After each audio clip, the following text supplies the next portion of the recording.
Bem, eu preparei para o estudo da noite o capítulo 24 do Evangelho segundo o Espiritismo. Em especial, a citação de Mateus, no capítulo 10, versículos 5 a 7, no qual ele relata: Jesus enviou os seus 12 apóstolos depois de haver dado as instruções seguintes: não procurei os gentios e não entreis na cidade dos samaritanos, mas ide antes em busca das ovelhas perdidas da casa de Israel. E nos lugares onde fordes pregai, dizei que o reino dos céus está próximo. Numa primeira análise rápida, à primeira vista, nós temos a ideia de que Jesus está priorizando ou está determinando que os apóstolos façam os ensinamentos, a pregação, apenas às ovelhas perdidas da casa de Israel, somente ao povo israelense. E aí é importante que a gente faça essa análise, porque muitas vezes nós também ainda temos esse sentimento de que a palavra de Jesus, de que o ensinamento de Jesus, ele é direcionado para determinada localidade, para determinada denominação religiosa. Porque nesse tempo aqui, esse segmentarismo, ele era o quê? Ele era territorial. Eram tribos, né? E tribos aonde, no caso dos judeus, aonde se profetizava ou se adorava um Deus único. E quando a gente vê Jesus falando para os seus discípulos que era para eles primeiro irem, né, as ovelhas perdidas da casa de Israel, dizendo que não era para procurar os gentios, que não era para procurar os samaritanos, a gente meio que nos causa uma certa estranheza. Porque Jesus, de forma alguma, ele era segmentado. Jesus, ele não elegia um determinado grupo. Mas por que ele disse isso aqui? Porque nós sabemos que nos primórdios, a concepção que nós tínhamos de Deus era aquele Deus tribal, né? Era Deus daquela localidade, daquela tribo, que protegia só aqueles pessoas que ali residiam, e aos demais que não adquirissem, ou não admitissem, ou não se convertessem àquele determinado Deus, aquele determinado ciclo religioso, essas pessoas eram consideradas como perdidas, elas iam ser condenadas, elas não seriam salvas. Mas a gente sabe que a mensagem de Jesus é outra, né? Tanto é que a forma como nós lidamos com Jesus, a forma do nosso relacionamento, da forma como a gente vê Deus, ela se divide antes da vinda de Cristo e depois da vinda de Cristo. Porque o Deus de Abraão, o Deus de Moisés, era aquele Deus mais tribal, que protegia aquela população. Era aquele Deus que exigia fidelidade, né? Ao passo que com a vinda de Jesus, com a segunda revelação, Jesus ele nos mostrou um Deus Pai, um Pai amoroso, um Pai que se preocupa conosco, independentemente se a pessoa tiver condições de ir no templo e fazer uma oferenda ou não, se ela é escrava, se não é escrava, se é prostituta, se não é prostituta, se é ladrão, se não é ladrão, se é viúva, ou se tem várias posses. Então, o Deus que Jesus nos apresenta é outro. E é por isso que é importante, para que a gente não interprete de uma maneira equivocada, a gente realmente estudar o que Jesus quis dizer com isso. Porque, em muitas ocasiões, a gente ainda vê muito utilizar essa passagem aqui para dizer, olha, se você está na minha denominação religiosa, você for batizado, você vai ser salvo. Se você não for batizado nessa denominação religiosa, você vai ser condenado. Então é importante que nós espíritas façamos um estudo, uma compreensão correta, até para a gente entender que, independentemente da denominação religiosa que nós profetizamos, o que vai realmente nos fazer ir de encontro ao Pai é o nosso desenvolvimento moral, nosso desenvolvimento espiritual. É esse desejo, essa vontade firme e sincera de sermos melhores, de levarmos os ensinamentos de Jesus para o nosso dia a dia.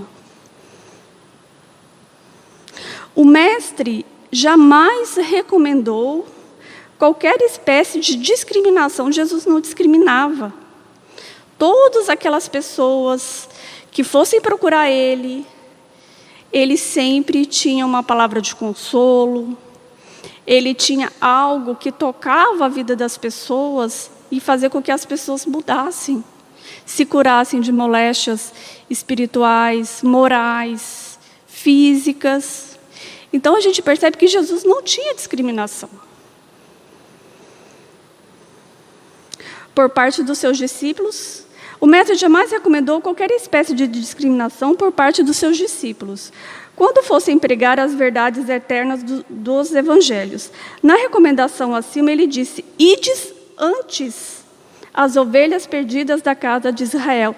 Isso significa que, após terem ido às aldeias e cidades de Israel, aldeias e cidades dos gentios. Mas então, por que ele falou que primeiro deveria ir na casa e na aldeia de Israel?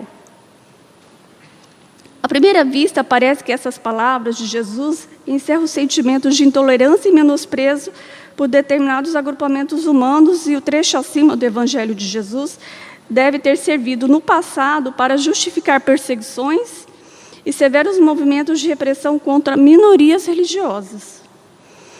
Realmente, o Mestre foi enviado às ovelhas desgarradas de Israel, e não poderia ter sido de outra forma. O povo judeu havia sido preparado no decurso de vários séculos para receber o grande missionário.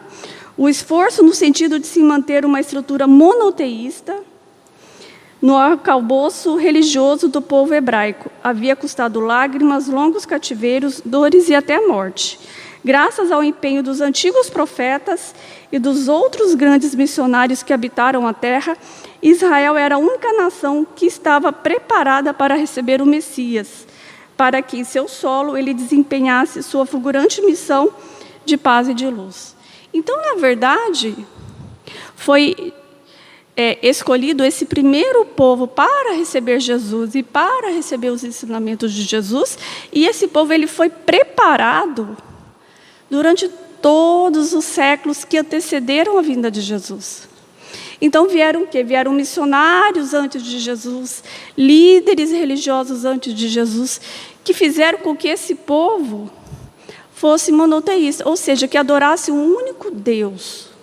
Por quê? Porque era uma forma de fazer com que o povo recebesse Jesus como sendo o enviado de Deus, ou como o filho de Deus. Então foi por esse motivo que Jesus, quando deu a missão para os 12 apóstolos, elegeu que primeiro deveria ir as ovelhas transviadas de Israel. Não que os outros povos não receberiam os ensinamentos. Tanto é verdade que eles receberam. Tanto é verdade que nós estamos aqui e nós recebemos. Mas o povo de Israel ele foi preparado, porque a gente, por uma falta até de compreensão maior, a gente acha que, não, Deus foi lá e escolheu o povo de Israel, escolheu Maria para ser a mãe, José para ser o pai, mas há toda uma preparação que foi construída ao longo dos séculos, para que esse povo pudesse ser domado, para que se fossem estabelecidas profecias, até que se culminasse com a vinda de Jesus, e para que o povo o aceitasse. E olha que com toda essa preparação, Jesus ainda foi crucificado, né, pelo próprio povo de Israel. Então, nós temos que ter essa compreensão para que a gente não acabe por ter uma ideia, uma compreensão equivocada do Evangelho. O desempenho de um messiado no seio de uma nação politeísta teria sido muito mais difícil, demandaria muito maior esforço e lograria menor êxito. O trabalho dos apóstolos teria sido muito mais espinhoso, pois entre os gentios tudo estava por fazer, e começar da necessidade de se implantar a crença de um só Deus. Haja visto o trabalho gigantesco que Paulo de Tarso e Barnabé e outros missionários tiveram de desenvolver no sentido de proceder à semeadura cristã no coração daqueles povos. Então a gente percebe que foi tudo por etapas, né? Houve toda uma preparação da vinda de Jesus, e aí Jesus veio, e aí ele elegeu 12 apóstolos, que não eram 12 pessoas comuns, também já eram preparados pela espiritualidade para serem os seus seguidores. E após o desencarne de Jesus, e ainda surgiram outros. Tanto é verdade que o trabalho que o Paulo de Tarso teve para o trabalho de expansão do cristianismo, ele foi muito grande. O Paulo de Tarso e outros, né, como Barnabé, que o seguiram, eles foram verdadeiros desbravadores. Primeiro, porque eles não conviveram com Jesus. E segundo, eles foram chamados justamente a essa expansão fora do povo de Israel. Recomendando a seus apóstolos que não fossem aos pagãos, não representou isso qualquer descaso pela sua conversão, o que teria sido pouco caridoso e até conflitante com o caráter universal da revelação cristã. É óbvio que o Mestre tem suas vistas voltadas para toda a humanidade, uma vez que sua missão abarca todos os povos da terra. Entretanto, em seu incomensurável amor, previu tudo para que o seu messiado fosse completo e suscitou outros missionários que tivessem a tarefa gigantesca de proceder à semeadura de sua mensagem no cenário dos povos politeístas. E trazendo para a nossa realidade de hoje, né? Como que se dá a expansão, a propagação do Evangelho de Jesus? Será que nós ainda temos esse pensamento lá de trás, de que Jesus, ele deve ser, a palavra, o ensinamento de Jesus, ele deve se dar apenas àquelas pessoas que acreditam no cristianismo? Será que esse é o nosso papel? Porque a doutrina espírita é a terceira revelação. Jesus, ele ensinava por parábolas, porque era uma maneira que as pessoas tinham condições de compreender. E nem tudo foi dito. Nem para os apóstolos tudo foi dito. Jesus compartilhou muitos ensinamentos com os apóstolos, mas ele respeitava o quê? A capacidade de compreensão. Porque o amor do Pai, o amor de Deus, ele é tão infinito que ele respeita a nossa capacidade de compreensão. E é por isso que não foi dado, naquele momento, e mesmo após o advento da doutrina espírita, todo o conhecimento para o ser humano. Porque nós ainda não temos condições de compreender. É como se fosse um pai zeloso que tem um filhinho pequeno, de mais ou menos 1 aninho. O pai não vai pegar uma bicicleta e vai entregar para essa criança, porque sabe que essa criança não vai conseguir andar. Quando a criança estiver maiorzinha, ele vai pegar uma bicicleta pequena, com rodinha, para que a criança consiga se equilibrar. Só depois, quando a criança tiver condições, maturidade física e psíquica, é que ele vai tirar a rodinha. O mesmo se dá para o conhecimento que Deus nos oferece. Vai ser sempre o quê? De acordo com a nossa condição de absorver aquilo, de absorver aquele conhecimento. Deus, Jesus, o Senhor Jesus, preferiria ir antes em demanda dos pequeninos, dos Lázaros, das Madalenas, dos Zaqueus, das Marias de Betânia e de outros dessa linhagem, ovelhas desgarradas que careciam voltar sem mais delongas ao redil.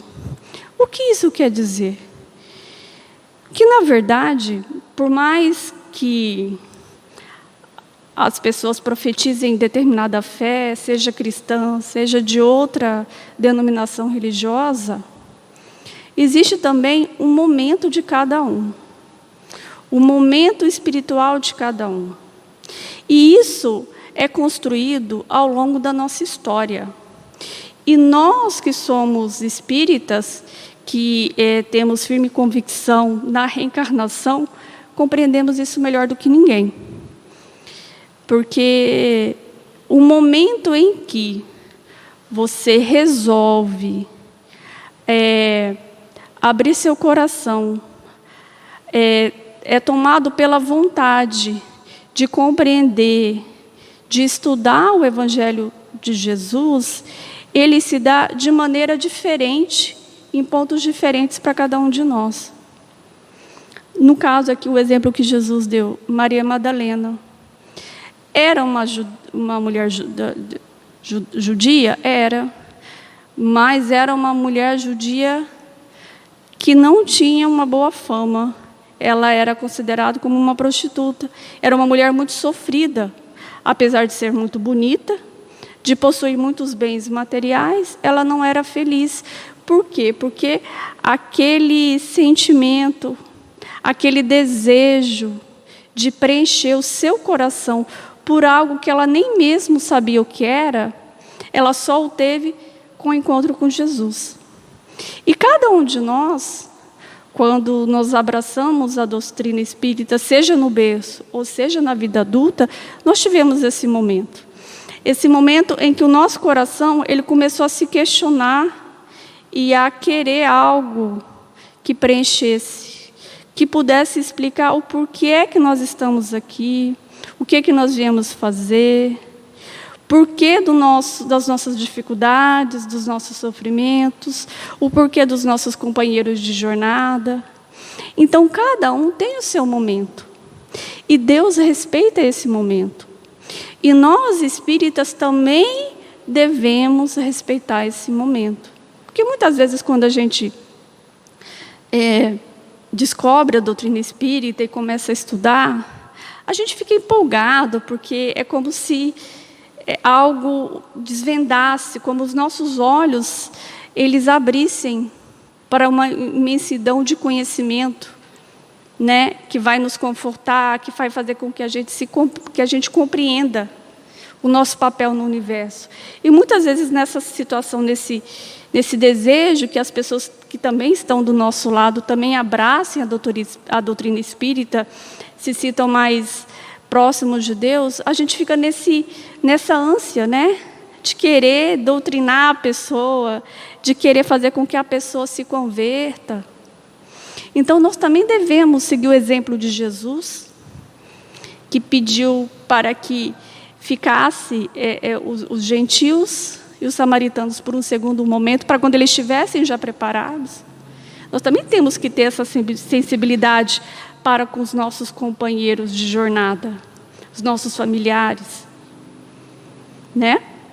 E, por outro lado, quando nós somos convidados a se manifestar, a levar uma palavra de consolo à luz da doutrina espírita, a gente não deve se acovardar.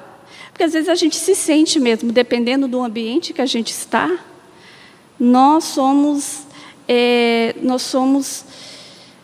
cutucados a se manifestar, a dizer o que a gente pensa. Ah, você é espírita, o que a doutrina espírita fala disso? E a gente já sabe que muitas vezes a pessoa já faz essa pergunta com uma segunda intenção.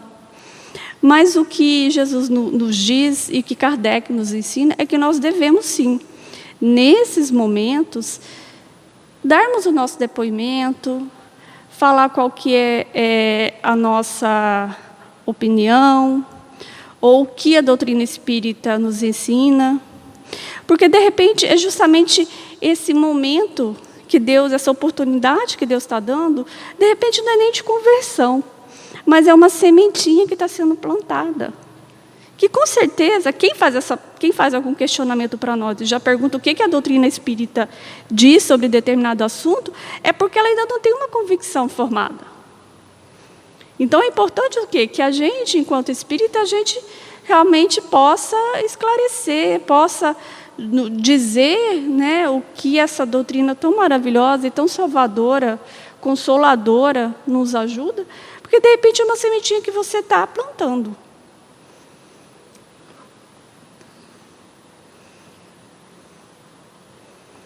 Na atualidade, não existem povos eleitos nem gentios, nem samaritanos, pois todos os povos estão sendo preparados para a assimilação. A luz que brilha nos horizontes do mundo e que não é privilégio de nenhuma nação e de nenhum povo, de nenhuma religião. Os gentios deixaram de ser um povo para se tornar uma opinião generalizada, em cujo seio as verdades reveladas por Jesus triunfariam um dia. Então, todo esse materialismo, porque hoje em dia não existe mais essa questão territorial, é mais de ideias, né? De ideologias, de ideias. Então, a gente vê hoje muito nos meios de comunicação, das redes sociais, esses movimentos ideológicos. Mas, assim como houve a preparação para a vinda de Jesus, como houve toda uma preparação para a escolha dos 12 apóstolos, Deus também tem um propósito. Vai chegar um momento que a moral cristã, a gente aqui não está falando de denominação religiosa, mas a moral cristã, os ensinamentos de Jesus, da espiritualidade amiga, ela vai tomando espaço nesses embates. O que hoje para nós pode parecer impossível, mas há uma preparação, porque Deus está no controle. Jesus, ele não é só o nosso guia espiritual. Jesus, ele é o governador do planeta Terra. Então, nada acontece sem que haja a permissão de Deus, sem que haja uma preparação, uma organização. Então, o que a gente tem visto ao longo da humanidade, principalmente dos movimentos religiosos, é justamente essa busca mais próxima, né, de Deus, de Jesus, essa desmaterialização da religião, que um dia foi predominância. Hoje nós já buscamos o quê? Nós já temos uma compreensão melhor de Deus e a maioria das pessoas já buscam algo que não seja material, algo que consiga preencher o coração de cada um. Assim como o cristianismo causou a derrocada do paganismo, o espiritismo, que representa a reviviscência do seu evangelho revelado por Jesus, triunfará de todos os sistemas que não estiverem fortemente fundamentados nas verdades da doutrina do cristianismo. O amadurecimento, ele é gradativo e a natureza não dá saltos. Assim também a aceitação das ideias mais avançadas somente se faz paulatinamente com a evolução humana. Há algum tempo atrás, o ato da gente dar o passe era visto como algo muito, nossa, isso é coisa só de espírita, como fosse algo oculto, né? E hoje a gente já vê que a maioria das igrejas, claro, com outros nomes, né, de outras formas, mas também, de certa forma, aplica o passe, que nada mais é do que a imposição das mãos, as orações. E mesmo a sociedade médica, ela já vê os benefícios, né, do passe magnético. Então, assim, a gente vê que já está ocorrendo o quê? Uma evolução. Dessa maneira, planejando o Cristo a evolução do planeta com o seu sublime governador de tudo ciente, sábio representante de Deus no nosso mundo, podemos ter certeza que de tudo caminha com segurança e não há como ocorrer em situações que fiquem fora do controle do divino governador. A expressão "não vades aos gentios" não corresponde, evidentemente, ao que Jesus aconselhou aos discípulos da primeira hora, mas deve ter sido, sim, recomendado a eles que o momento não era propício ao investimento maciço no esclarecimento dos que sequer eram monoteístas. Assim é que Jesus primeiro enviou os apóstolos, depois os 70, que está narrado no Evangelho narrado por Lucas, e por último os 500. Percebe-se um planejamento do sublime governador da terra, cujo alcance escapa a qualquer ser humano ligado ao nosso planeta. Então, a nossa compreensão da divulgação de Jesus, nós não temos ainda nem condições de compreender. Nós temos o quê? Que saber que existe todo um planejamento. Se existe um planejamento para a nossa reencarnação, imagine só de expansão das ideias, da vida, dos ensinamentos de Jesus. O que nós temos que ter aqui é ter confiança e nos colocarmos à disposição para sermos trabalhadores dessa divulgação. Mas uma divulgação que respeita o tempo de cada um, o momento de cada um, a evolução espiritual de cada um. Que nem sempre aquilo que é fácil para mim compreender, aquilo que me traz paz, que me traz o reconforto, que me deixa próximo a Deus, vai ser o mesmo para o meu irmão. Muitas vezes o ensino de religião que o meu irmão precisa, ele é diferente do meu. Mas todas as vezes que formos chamados a dar o testemunho, a falar da doutrina espírita, a divulgar o Evangelho de Jesus, nós deveremos fazê-lo com amor, com responsabilidade, com afeto, com gratidão a Deus, e termos consciência que nós, espíritas, nós somos considerados os trabalhadores de última hora. Então, o nosso compromisso com a divulgação do Evangelho de Jesus, ele é muito grande. Que Jesus mesmo disse: há muito será cobrado, que há muito é dado. Então, se nós temos esse conhecimento da reencarnação, da continuidade da vida após a morte do corpo físico, nós temos uma responsabilidade muito grande de amparar, de instruir, de acolher, de não julgar. E é essa mensagem que eu quis trazer essa noite, do nosso compromisso na divulgação do Evangelho. E devemos fazê-lo como Jesus fez, respeitando as diferenças, aceitando as diferenças e compreendendo a capacidade de cada um e o tempo de cada um, sempre com muito amor, com muito afeto e com muito acolhimento.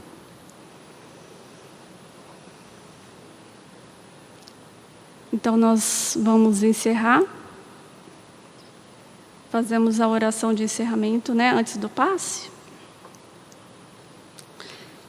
Jesus querido, somos gratos por este momento, por essa oportunidade em que podemos estudar o seu Evangelho, compreender as suas atitudes e nos esforçarmos para também segui-las.